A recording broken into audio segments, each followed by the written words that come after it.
So magandang hapon sa atin mga guys. So another vlog na naman po tayo. So ipapakita ko po sa inyo ang specs ng isang Nissan Diesel PE60 RB46S unit na bus. So makikita nyo guys, naglagay lang ako ng intro ng mga slideshow. Kung napapansin nyo guys, mga 90s at saka early 2000s, may nakikita kayong mga ganito sa kalsada.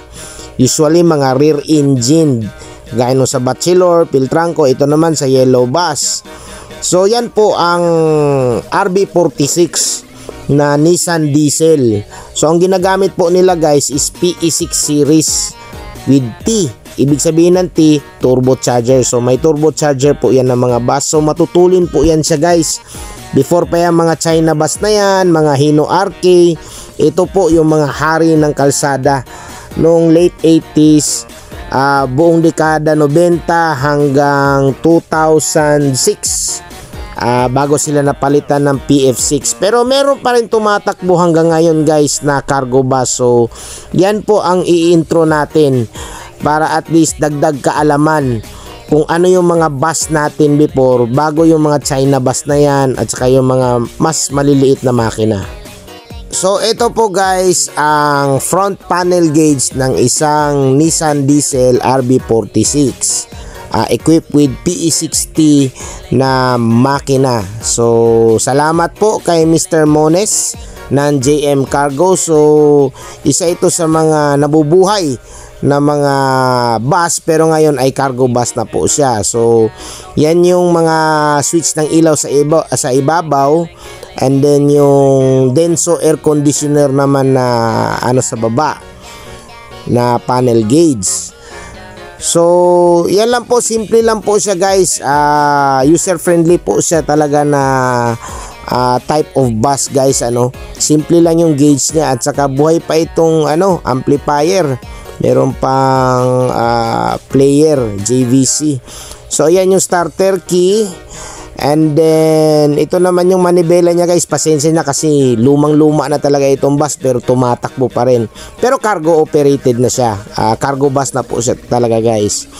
So ayan po. Makikita nyo yung shifter niya sa bandang kanan. Ayan. So 6 stop po siya guys, 6 gears with 1 reverse. So mas madali po siyang gamitin kumpara sa Daewoo.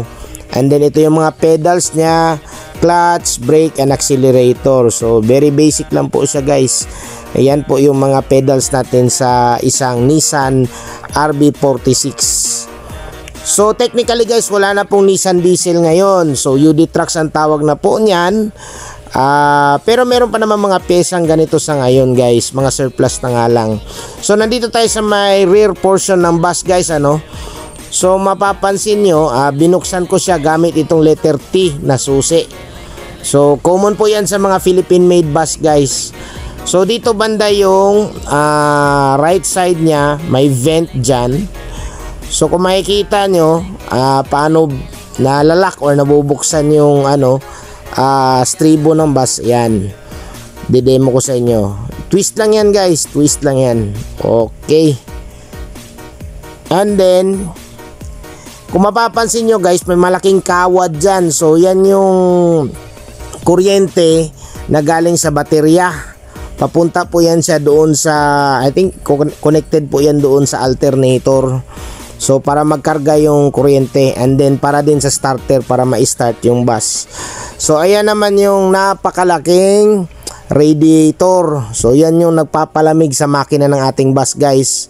So may tubig yan sa loob at saka pinapaikutan ng napakalaking ventilador. So ayan po yung makina ng Nissan Diesel guys. Ito po yung PE60. So nung mga early 90s, talagang sikat na sikat ito guys.